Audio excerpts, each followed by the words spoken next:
In just 48 hours, one man's decisions shook the foundation of America's economy. Greetings, I'm Richard Wolff. Today we're not just talking headlines, we're analyzing the systems, the scandals, and the truths behind the news. Let me begin with a simple but uncomfortable truth. Capitalism does not collapse by accident. It collapses by decisions, by policies, by priorities, and by power concentrated in the wrong hands. What we witnessed in just 48 hours under Donald Trump was not a mystery, not a coincidence, and certainly not an act of fate. It was the predictable outcome of an economic system driven by ego, spectacle, and the illusion that markets can be bullied into obedience. Leadership chaos does not need weeks or months to damage an economy. Sometimes it only needs hours. In this case, it took less than 48. The moment political leadership begins sending conflicting, aggressive, and unpredictable signals, markets react faster than any press secretary can explain them away. What unfolded was a textbook example of how economic confidence is not destroyed by external enemies, but by internal disorder at the very top of power. The first hook is this uncomfortable reality. Markets listen more closely to presidents than to economists. When a head of state speaks, capital moves. During those 48 hours, Trump's statements and policy hints created a fog of uncertainty on trade, on regulation, on global alliances. Investors were not reacting to hard data. They were reacting to instability. And instability, especially when it comes from leadership, is the one thing financial systems are designed to flee from. What made the situation worse was the absence of institutional discipline. Instead of coordinated messaging from economic advisors, central agencies, and international partners, the country witnessed fragmented signals and abrupt reversals. One announcement suggested escalation, the next hinted at retreat. This inconsistency sent a clear message to markets. There was no steady hand on the wheel.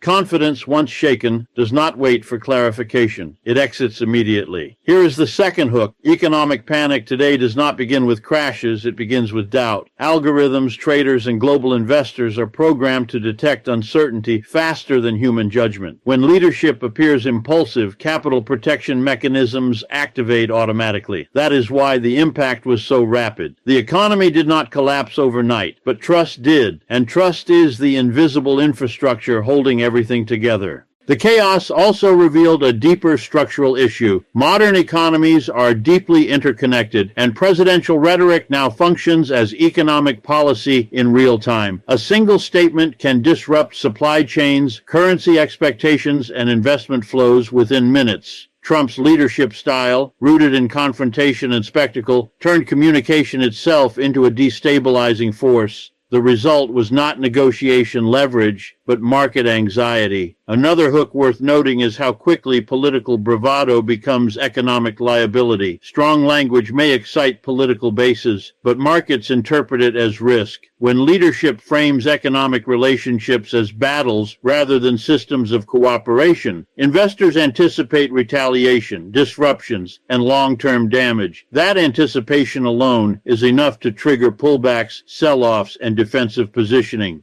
Most revealing was who felt the shock first. Financial elites had the tools to hedge and reposition, but small businesses, workers, and consumers were left watching volatility they did not create and could not control. Leadership chaos does not strike equally. It cascades downward, amplifying insecurity for those already living paycheck to paycheck. The 48-hour window exposed how quickly political mismanagement translates into real-world anxiety. Ultimately, what unfolded was not an accident nor an overreaction. It was a rational response to irrational leadership. Markets were signaling a loss of faith, not just in specific policies, but in the predictability of governance itself. And once leadership becomes the primary source of uncertainty, chaos is no longer a risk. It becomes a feature. Economic nationalism sounds powerful when reduced to slogans, but economies do not function on slogans. They function on planning, coordination, and trust built over decades. When nationalist policies are introduced without strategy, without timing, and without an understanding of global interdependence, they do not strengthen an economy. They expose its vulnerabilities. What unfolded during this period was a clear demonstration of how aggressive posturing, untethered from economic reality, can quickly turn into self-inflicted damage. Here is the first hook. Trade wars are not fought by politicians. They are paid for by consumers and workers. When tariffs are announced abruptly or threatened publicly, markets immediately factor in higher costs, disrupted supply chains, and retaliatory measures. Investors do not wait to see if the threats become policy. They assume the worst and act accordingly. That assumption alone is enough to slow investment, freeze expansion plans, and inject fear into sectors that rely on stability. Trump's approach treated trade as a zero-sum contest rather than a complex network of mutual dependence. This framing may resonate politically, but economically it is deeply misleading. Modern production does not occur within national borders. It stretches across continents. When nationalist policies disrupt that system without a viable alternative, companies are forced into defensive positions. They delay hiring, cut back on orders, and shift resources away from long-term growth toward short-term survival. The second hook lies in the speed of retaliation. In a global economy, no major nation acts alone. Trade partners respond quickly not only with counter tariffs but with strategic realignments. Once confidence and reliability is shaken, allies begin looking elsewhere. Markets understand this dynamic even when political leaders pretend otherwise. The moment nationalist rhetoric turns hostile, capital anticipates isolation, and isolation is economically expensive. Another critical failure was the lack of a transition plan. If nationalist policies are meant to protect domestic industries, they require massive investment in infrastructure, workforce development, and industrial planning. None of this was prepared. Instead, protection was promised without protection being built. The result was exposure rather than strength. Industries caught between rising input costs and shrinking export access found themselves squeezed from both sides. Here is another hook that often goes unnoticed.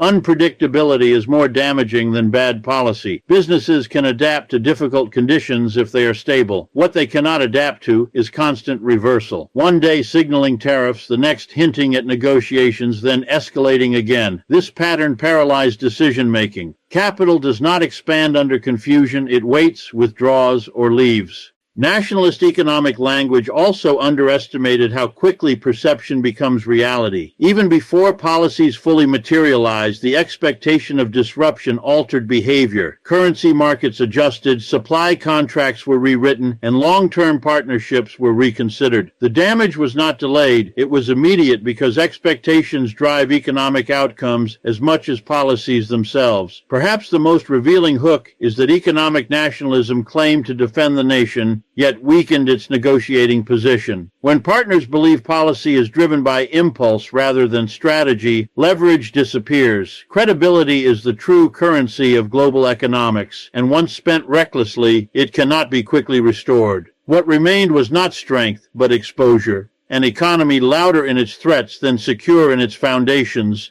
When economic turmoil strikes, the impact is never distributed evenly. Markets may fluctuate, indices may rise and fall, but the human consequences of instability are concentrated where people are most vulnerable. In the 48 hours of chaos triggered by Trump's policies, the immediate and harshest burden fell not on billionaires, hedge funds, or multinational corporations, but on ordinary Americans, the workers, small business owners, and households that have no buffer against sudden shocks. This is the first hook. Economic disruption is not abstract. It is lived, felt, and measured in real lives, not stock tickers. Workers experienced uncertainty almost instantly. Companies facing unpredictability in trade, regulation, or consumer behavior were forced to make preemptive decisions. Hiring freezes were implemented, expansion projects postponed, and in some sectors, layoffs became a defensive strategy rather than a response to market decline. Unlike investors who can hedge against risk, workers cannot simply protect themselves with diversified portfolios or futures contracts. Their security is tied directly to continuity, stability, and predictable leadership. When those variables disappear, the consequences are immediate, tangible, and personal. The second hook lies in the amplification of inequality. Those at the top have mechanisms to shield themselves from economic shocks. They can shift investments, relocate capital, or exploit market volatility. Ordinary workers have no such options. In fact, they often bear the cost of policies they neither created nor influenced. Rising prices, delayed wages, and job insecurity are the inevitable result when policy decisions are made for spectacle rather than strategic planning. 48 hours of chaotic leadership expose this gap in stark relief. The elite remain insulated while the general population absorbs risk. Consumer confidence, an invisible but critical driver of economic growth, also plummeted. When leadership injects chaos into the system, households respond by cutting back on spending, postponing major purchases, and conserving resources. This reaction, rational and protective for individual families, generates a cascade effect across the economy. Businesses experience declining demand, supply chains contract, and local economies slow. This is a feedback loop that magnifies the consequences of leadership missteps far beyond their immediate policy targets, illustrating the human cost of political instability. Another hook worth noting is how uncertainty reshapes decision-making at all levels. Workers hesitate to invest in education, training, or entrepreneurial ventures when they cannot anticipate stability in their environment. Small businesses delay expansion or even consider closure when credit lines tighten or clients withdraw. The economic system becomes frozen not by external shocks, but by the fear generated from leadership chaos. The 48-hour window under Trump demonstrated this vividly. The decisions of one individual reverberated downward, restricting agency and opportunity for countless Americans. Finally, the social and psychological dimensions cannot be ignored. Economic insecurity fuels stress, anxiety, and a pervasive sense of vulnerability. Families worry about paying bills, communities see employment opportunities dry up, and the societal trust that underpins cooperative activity is eroded. The hook here is that economic mismanagement is not confined to numbers. It infiltrates daily life, shaping behavior, aspirations, and even civic engagement. What unfolded during those 48 hours is a reminder that while financial elites may navigate chaos with tools, ordinary people navigate it with fear, sacrifice, and endurance. And they are invariably the ones who pay the highest price. The rapid fallout from chaotic leadership exposed a critical vulnerability in the structure of the U.S. economy, its fragility when power is centralized and accountability is absent. 48 hours of unpredictable decisions, abrupt policy reversals, and erratic rhetoric revealed just how delicate confidence, investment, and planning really are. This is the first hook. The strength of an economy is not measured by headlines, stock market highs, or temporary surges in GDP. It is measured by resilience under stress, stability in governance, and trust in institutions. When those foundations are shaken, the entire system trembles. Markets and investors do not respond to slogans or bravado. They respond to patterns, predictability, and reliable decision-making. When leadership demonstrates impulse-driven behavior, the economy reacts preemptively. Capital is mobile, and it moves towards certainty and away from chaos. 48 hours of instability caused rapid shifts in investment flows, sudden volatility in exchange rates, and heightened apprehension in global markets. The second hook is that an economy's apparent robustness can vanish almost overnight when the signal of leadership reliability is replaced by unpredictability and spectacle. Structural fragility became evident not just in markets, but in the human and institutional layers beneath. Companies froze hiring, postponed projects, and restructured operations out of caution. Credit markets responded by tightening, anticipating defaults or missed payments. Supply chains, already complex and interdependent, were disrupted by uncertainty in trade policies and economic signaling. Ordinary citizens, particularly workers and small business owners, faced the immediate effects of these ripples. The economy revealed itself as a system that can perform admirably under normal conditions, yet collapses quickly when central decision-making becomes erratic. Another hook to consider is the concentration of power and its role in systemic vulnerability. When decision-making authority is centralized in one individual who prioritizes short-term political gain over long-term stability, the consequences are magnified. Checks and balances, institutional protocols, and expert advisories cannot fully compensate for impulsive leadership. The 48-hour period demonstrated that even sophisticated financial systems and historically strong institutions cannot absorb the shock of a leader's unpredictability without significant fallout. Expectations, a critical driver of economic behavior, were upended almost instantly. Businesses, consumers, and global partners adjusted their strategies based not on what policies might eventually materialize, but on what they feared could happen. Risk avoidance became the dominant behavior, slowing economic activity across multiple sectors. The hook here is that perception often drives reality in economics. When trust in leadership disappears, the economy does not wait for confirmation.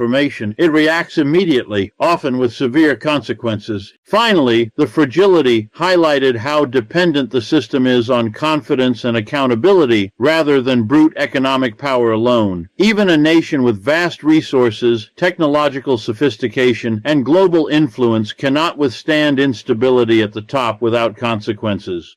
The 48-hour chaos under Trump demonstrated this in stark terms. The system may appear strong in ordinary conditions, but under duress, it is brittle, reactive, and highly sensitive to leadership missteps. Markets, institutions, and ordinary citizens alike respond to uncertainty, and when that uncertainty originates from the very office meant to provide stability, the result is rapid, widespread disruption. Let me close with this. The lesson of those 48 hours is not just about Trump. It is about power without accountability, capitalism without democracy, and leadership without responsibility. If an economy can be shaken so easily, then it is not strong. It is brittle, and brittle systems sooner or later break. The real question we should be asking is not whether Trump tanked his own economy. The real question is why our economy allows anyone to do that in the first place.